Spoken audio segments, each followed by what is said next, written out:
ये दो चीजें आप इस्तेमाल कर लें तो इंशाल्लाह रिपोर्ट जाके लैब में करवा लें आप, तो आपको नील हो जाएगी, क्लियर आ जाएगी, इंशाल्लाह क्लियर होगा।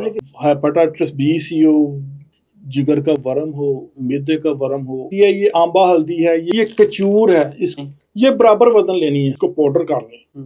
तो चम्मच का तीसरा हिस्सा सुबह शाम खाने से पहले ये इस्तेमाल करें, और इसके साथ शरबत दिनार का इस्तेमाल कर लें तो और ज्यादा फायदा है।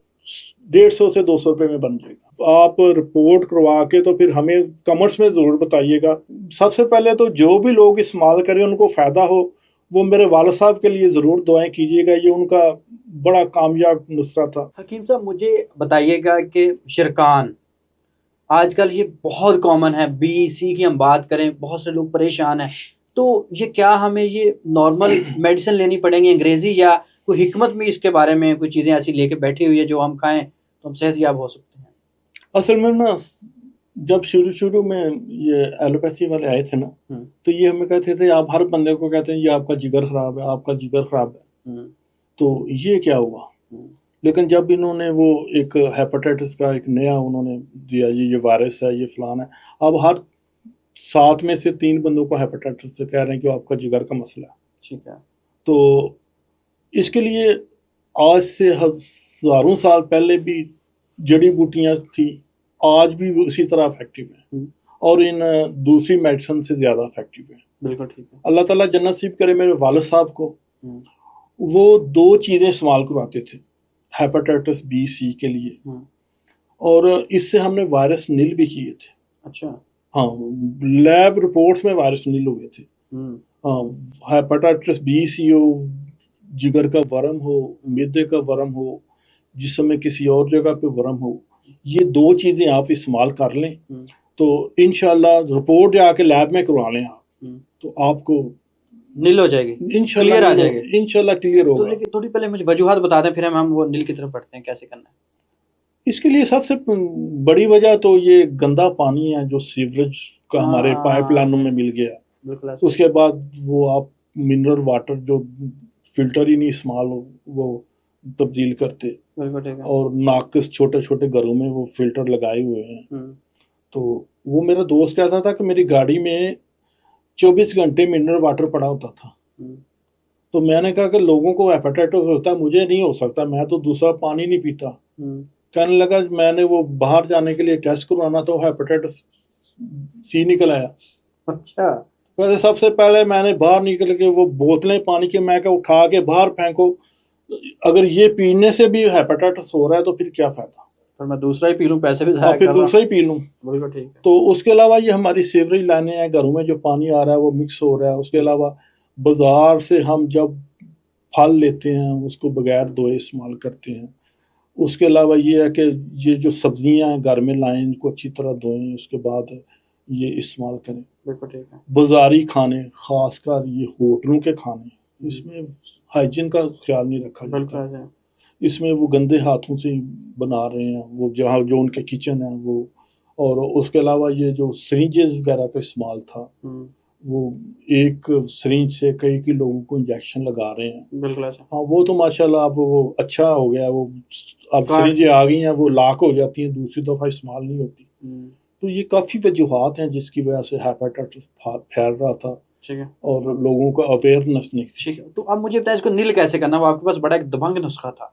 हाँ, उसके लिए सबसे पहले तो जो भी लोग इस्तेमाल करें उनको फायदा हो, वो मेरे वालिद साहब के लिए जरूर दुआएं कीजिएगा। ये उनका बड़ा कामयाब नुस्खा था, अल्लाह ताला उनको जन्नत दे। तो उसके लिए आपने करना किया है कि ये है आंबा हल्दी। एक हल्दी होती है, ये आंबा हल्दी है, ये उससे थोड़ी सी डिफरेंट होती है, ये आपने लेनी है। और दूसरी ये कचूर है, इसको नर कचूर भी बोलते हैं। ये दोनों पंसारी की दुकान से ले लें आप। कितनी कितनी? ये बराबर वजन लेनी है। ठीक है। पाव ले लें, आधा पाव ले लें अपनी जरूरत के मुताबिक। बिल्कुल ठीक है। इनको बिल्कुल पाउडर करवा लें वहां से, या घर आके कर लें, इसको पाउडर कर लें। तो चम्मच का तीसरा हिस्सा सुबह शाम खाने से पहले ये इस्तेमाल करें, और इसके साथ शरबत दिनार का इस्तेमाल कर लें तो और ज़्यादा फ़ायदा है। बिल्कुल ठीक है। तो ये तकरीबन 2 से 3 माह इस्तेमाल करने के बाद अगर आप रिपोर्ट्स करवाएंगे तो आपके BC, जिगर का वर्म वगैरह और दूसरे मसाइल, फैटी लीवर और तकरीबन काफ़ी मसाइल इससे क्लियर हो जाएंगे। क्लियर हो जाएंगे। मैदे में सोजिश है, जिगर में सोजिश है, रहम में सोजिश है, जिस्म के किसी हिस्से में सोजिश है, ये उसको ख़त्म करेगा। तो कौन सा मरीज इसे, मतलब इसमें कौन सा B के लिए बेहतर है, C के लिए, या कौन सा मरीज के लिए सूटेबल है? ये दोनों में बेहतर है। तो अपनी वो दवाई खाता रहे साथ में? हाँ, वो इस्तेमाल करता रहे, साथ ये इस्तेमाल कर ले। ठीक है, कोई साइड इफेक्ट नहीं है? अगर तो वो तीसरी स्टेज में है, ज्यादा उसकी मसला खराब है, तो वो फिर वो अपनी मेडिसिन के साथ इसको यूज वो कहते हैं बंदा फौरन तीसरी स्टेज में गिर जाता है, फिर उठता नहीं है। तो वहाँ पे ये आप सपोर्टिंग मेडिसिन के तौर पे इसको इस्तेमाल करें। लेकिन अगर पहली दूसरी स्टेज में है, कोई सिम्टम नहीं है, जिस समय से लैब टेस्ट में आया, आप नॉर्मल चल फिर रहे हैं, तो फिर किसी और मेडिसिन की जरूरत नहीं है। तो ये कितने का नुस्खा है यार? हमारा तो पूछना जरूरी है ना यार, हमारा तो मकसद ये है कि सस्ते से सस्ता दुआएं मिलें, बस दुआएं मिलें। यकीन करें, ये हम क्लिनिक पे मरीजों से लेके हज़ारों रुपए भी लेते हैं, लेकिन कुछ लोग नहीं अफोर्ड कर सकते, तो उनके लिए ये तकरीबन 150 से 200 रुपए में बन जाएगा। तो इसमें हमारा कितने साल पुराना इलाज भी क्लियर हो सकता है इससे? मैंने बताया ना कि ये पहली दूसरी स्टेज पहली दूसरी होती क्या है? BC? नहीं, मर्ज की स्टेज होती है। अच्छा। हाँ, एक स्टेज होती है जिसमें अभी सिर्फ आपको डायग्नोज हुआ है, आपने किसी मकसद के लिए रिपोर्ट करवाई और उसमें उन्होंने कह दिया जी आपको हेपेटाइटिस है, लेकिन उसमें सिम्टम नहीं आ रही। ये पहली स्टेज है। अभी उसमें जिगर में उतनी तोड़ फोड़ नहीं उसने की, आपकी इम्यूनिटी इतनी है कि वो वायरस को काम नहीं करने दे रही। ठीक है, इसलिए अगली स्टेज है होगी कि वो इम्यूनिटी किसी वजह से, किसी बीमारी की वजह से, बुखार हुआ है, कोई ऐसा मसला हुआ है, तो वो आपकी इम्यूनिटी, आपकी कुव्वत मुदाफ़त वीक हुई, वायरस ने थोड़ा सा वहाँ पे अपना वर्क शुरू किया, जिगर में या जिस्म में तोड़ फोड़ शुरू की, तो कुछ सिम्टम आपके बॉडी पे आने शुरू हो गए, जैसे भूख की कमी, चेहरे का कलर चेंज होना, थकावट, इस तरह की चीज़ें, कब्ज़ वगैरह।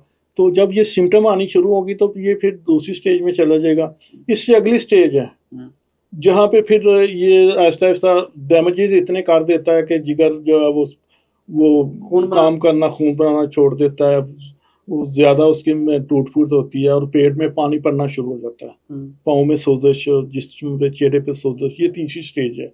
इस स्टेज में आप इसको सपोर्टिंग के लिए इस्तेमाल करें। पहली 2 स्टेजेस में आप किसी मेडिसिन के बगैर सिर्फ इसको इस्तेमाल करें, तो देखिएगा आप रिपोर्ट करवा के तो फिर हमें कमेंट्स में ज़रूर बताइएगा, तो इंशाल्लाह दुआएं देंगे। तो परहेज है साथ में कि कोई नहीं? परहेज तो लाजमी है। पानी बॉयल इस्तेमाल करें, घर में प्रॉपर फिल्टर लगवाएं अगर है तो, ताकि आप उसको टाइम पे तब्दील कर सकें। सबसे बेहतर तो बॉयल नहीं, कद्दू, टिंडे, तोरी, इस तरह की चीज़ें इस्तेमाल करें। चकनाई बिल्कुल बंद कर दें। बिरयानी, गोश्त, चटपटियाँ चीज़ें और ये बाहर की चीज़ें बंद करें।